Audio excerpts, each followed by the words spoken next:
Hi, my name's Jane Price. I'm calling from England, Essex. My daughter Connie has pulmonary hypertension. She is 6. She was diagnosed when she was 3. So we've been in this world for about 3 years now. She is the middle child. At the time, we only had my older daughter and her, and she was quite late at doing the things that her sister had done in terms of walking, moving around, that kind of thing. And I'm an educator, I'm an assistant head teacher, so I'm quite au fait with what children do and their steps and their processes. So I wasn't overly worried, each child developing at their own pace, that kind of thing. But when she did start walking at around 15, 16 months, she just didn't want to do it. That's the only way I can describe it. We'd be on play dates with her sister and her friends and children that were Connie's age, and they would all be off and running around in the park.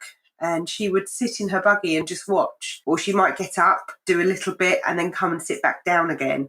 And no amount of kind of cajoling her to try and get on with it worked. And then we'd notice other little things, like you could hear her breathing a lot.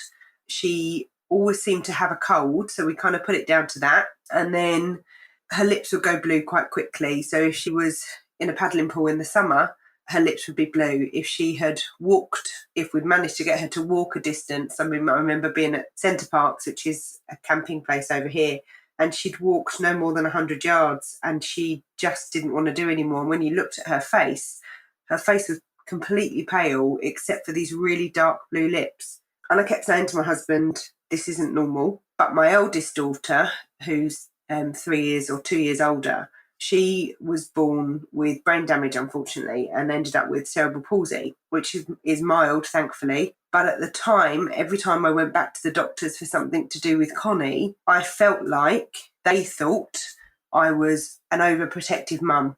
And I kept relating it back to maybe I'm projecting my worries and everything that happened with Lucy, my first daughter, onto Connie. And this kind of went on for a year or so.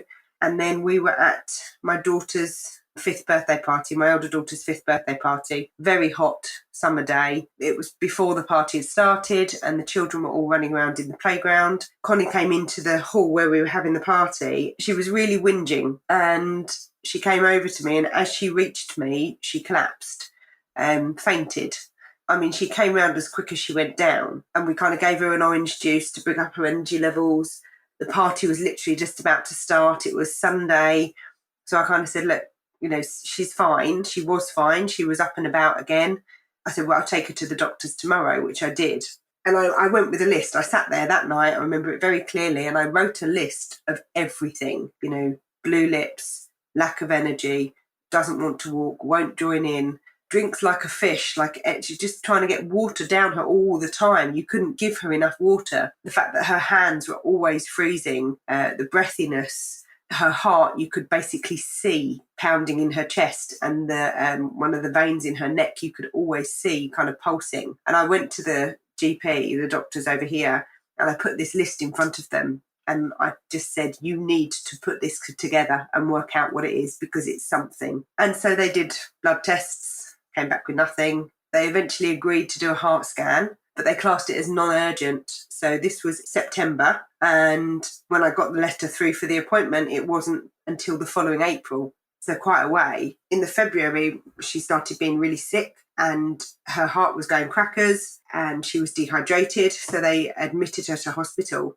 And I remember speaking to the consultant at the time and said, she has a heart scan in a few weeks' time. Can we bring it forward? And he said to me, if she had something serious, you'd know about it by now. And with that, I thought, okay, I'm being paranoid. This is me projecting here. To the point that when the heart scan eventually came around in the April, I told my husband not to come. I said, I'm going to get there. They're going to scan her and they're going to say she's fine. So that's what we did.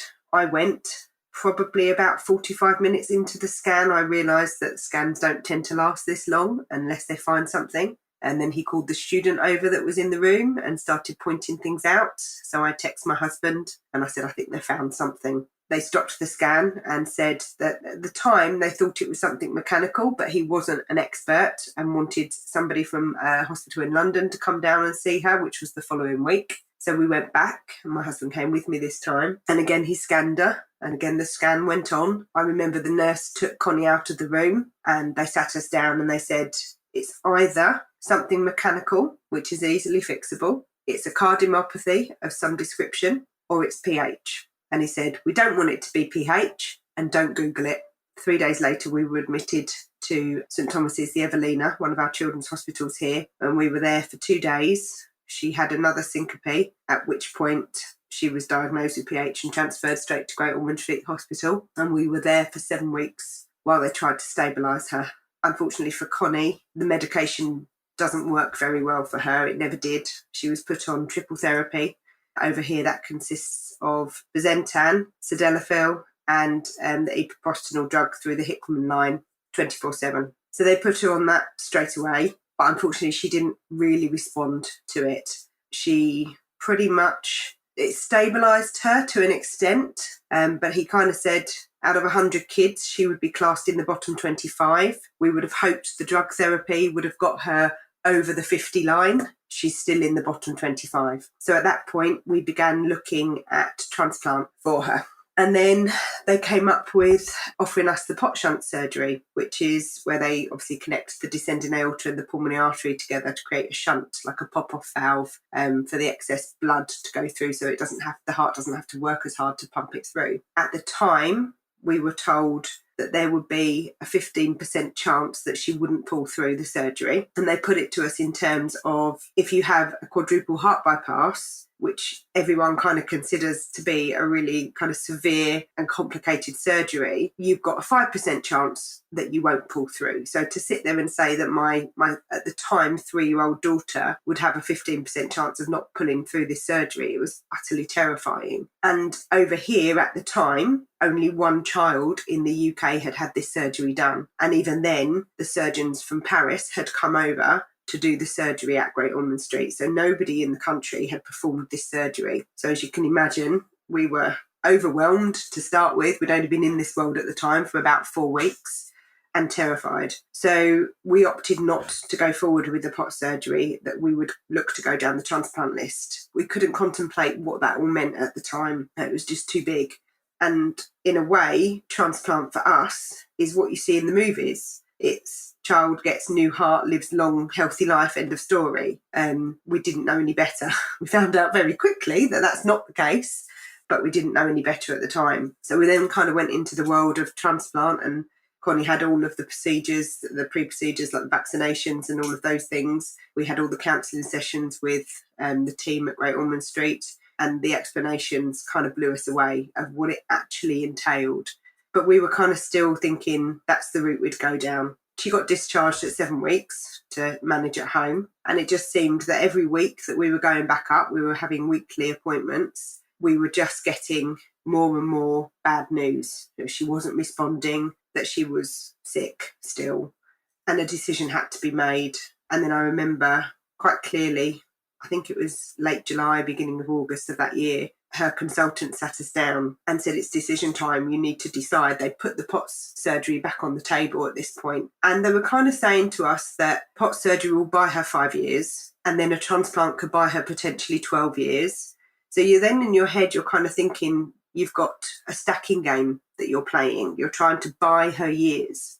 At the time, my husband and I just kept thinking, but if we make the decision to put her on the transplant list now, and she gets a transplant tomorrow, if she's that fortunate, have we just taken 2 years away from her because she could be okay for the next 2 years? It probably makes no sense to anybody, but in our world at the time, it made sense. Alternatively, she could go on the list tomorrow and not get a transplant in time. And, then you should have done the Potts surgery. So everything was a gamble. And it was a gamble that I just couldn't take. I had, with my eldest daughter, been given the decision that ultimately led to her having brain damage. And it just felt like I was being put in that position again.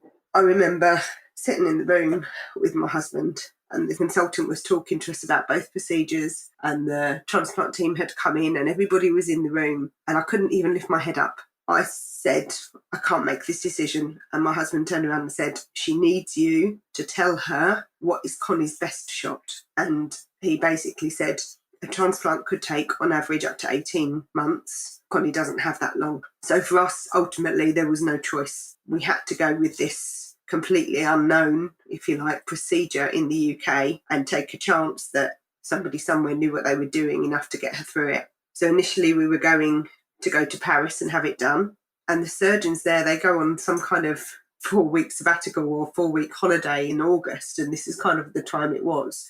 And nobody was coming back to us, or they weren't being quick about coming back to us.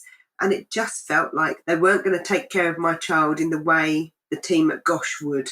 And I didn't feel safe. So we asked them to move the surgery back to Great Ormond Street, and that we would put our faith and our trust in the surgeon, and particularly the anaesthetist at Gosh. And so she was booked in to this surgery. It was the most terrifying day of my life. And she sailed through it. She absolutely sailed through it. And she came home after 10 days. I think everybody was a little bit in shock at how well she'd responded to being in that position. But again, with Connie, she didn't respond well enough to the surgery. The initial thoughts along the Potts, based on the child that had it done previously, was that within kind of 6 months, she'd be able to come off her backpack and off her Hickman line, and, you know, all being well, would have a good 4 or 5 years prior to transplant. All indications from the other child that had this was that, you know, this little boy was now walking up mountains with this school and taking part in adventurous PE and physical education and things like that. So everything was really positive, and it just took Connie a lot longer to get there. The 2-year anniversary just gone at Christmas of having her Potts surgery, and she came off of her backpack about 4 weeks before that. So coming up to 2 years was when her heart was responding well enough to come off that medication. So currently she's doing really well. Her heart numbers are normal for the first time in her little life. She's just about to switch to abazentan, because she's old enough for that drug now, which is a higher strength than the Bazentan that she was on. So that should continue to have improvements. The only downside that we found out after the Potts surgery, we were kind of under the impression that, like I was saying before, in terms of the stacking game, when her shunt began to stop working, or begins to stop working, she will be eligible for transplant. But unfortunately, over here, there is not enough data to support that she would be a good candidate for transplant anymore. So at the moment, although her consultants would certainly put her forward for transplant should the time come, at the moment they don't feel confident that the transplant team over here would accept her onto the transplant list anymore. So we are kind of putting all our eggs in the hope that the Potts Shunt buys her between 5 and 12 years. Evidence is now showing it's almost as long as you'd expect a lung transplant to be, which would be up to about 12-year average. So there's evidence now to show that the Potts Shunt should sustain life for that long as well. And within that time, we're kind of hoping that there is enough evidence to convince the team at Great Ormond Street that transplant from Potts Shunt can be done, and can be done successfully. And certainly we know that that's the case for a couple of PH patients over in America that this has already happened to, albeit adults. So that's kind of where we are at the moment. We have kind of a support group on Facebook, but obviously being so rare, there is no one in our immediate vicinity that has this kind of understanding. At the moment, she understands that her lungs don't work the way they should, and she understands that this does naughty things to her heart. The one thing that we were very conscious of when she came off of her backpack, off of the EPO drug, was that she didn't assume, and that her sister didn't assume, that that meant she was better, that she was cured, because she's not. So the language that we use at the moment with her is that her heart is doing better because of the surgery, but her lungs are still naughty. One of the things that myself and my husband really struggle with is the next bit. It's especially as my eldest is 8 going on 9, not yet in the world of social media, not yet in the world of Google and phones in terms of being on them independently, but is soon obviously going to be. And no amount of me trying to prevent her looking this up is going to help, because friends will get there, her friends rather will get there, she will find out. So it's about, what do we tell them that doesn't terrify them? So we have a counselling team, a psychology team at Great Ormond Street that are now working with us on how we talk about what it is in a way that doesn't scare them, and in a way that doesn't create anxiety for them. My eldest daughter didn't cope well being separated from us from the amount of time that she was when we were initially in hospital, despite my husband and I ensuring that one of us was always at home with her. Home for those 7 weeks was at her grandparents' house, and we would come back from the hospital and stay there with her while the other one stayed at the hospital with Connie. And this was kind of like every day my husband and I saw each other for an hour a day so that one of us was always with the kids. She was so young herself at that point. She was 5. And so consequently now she has a lot of counselling herself just to try and deal with the hospital visits that still happen, the emergency services that turn up at our house because we had to call 999, seeing her sister being blue lighted to hospital, or having the community nursing team round just checking her oxygen levels and we think that her chest might be infected, that kind of thing. It has a profound impact on a little person. And she started obsessing with children dying and just couldn't cope with it. So she's in counselling, and she also attends the local hospice, has a sibling support group for children who are going through something with a family member or close friend that's either life-limiting or terminal. And so she has got a group of friends that, although they don't understand PH, are in a similar position where they are either a young caregiver or are going through having a sibling or a parent who has an illness or who has died. So we're hoping that that will give her a group of friends over the years that share that understanding with her. Connie seems to accept it all quite easily, but I don't think she remembers life. In fact, I know she won't remember life before being in hospital, whereas Lucy does. And then we had our third daughter, Annabelle, at Christmas last year. So they're both a little bit obsessed with her at the moment. So I think that's eclipsing everything else at the moment for them. My name is Jane Price, and I'm aware that my daughter is rare.